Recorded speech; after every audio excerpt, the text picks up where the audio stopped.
Today in a press conference, Donald Trump made the announcement that we've all been waiting for and dreading.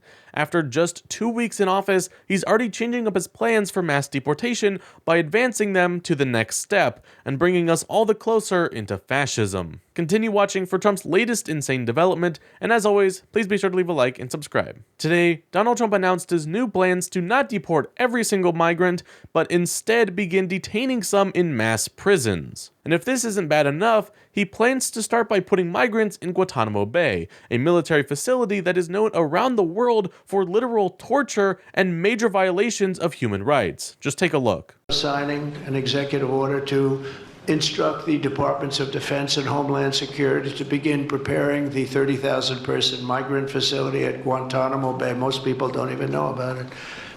We have 30,000 beds in Guantanamo to detain the worst criminal illegal aliens threatening the American people. Some of them are so bad we don't even trust the countries to hold them because we don't want them coming back, so we're going to send them out to Guantanamo. This will double our capacity immediately, right? And tough. That's a tough place to get out of.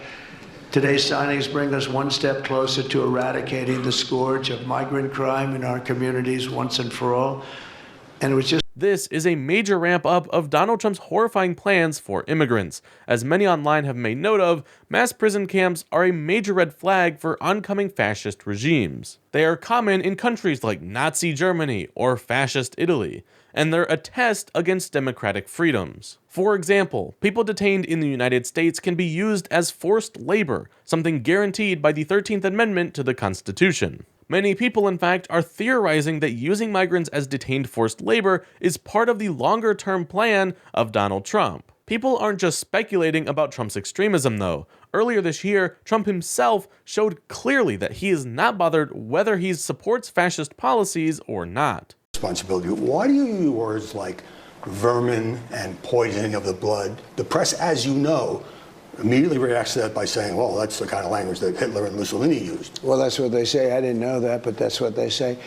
Because our country is being poisoned. Look, we have, and we can be nice about it. We can talk about, I want to be politically correct, but Donald Trump knowingly ran on a fascist rhetoric, and now he's pushing for a fascist policy. We are long past warning signs here. It is time for Americans to speak out against the injustices that Trump has brought upon us.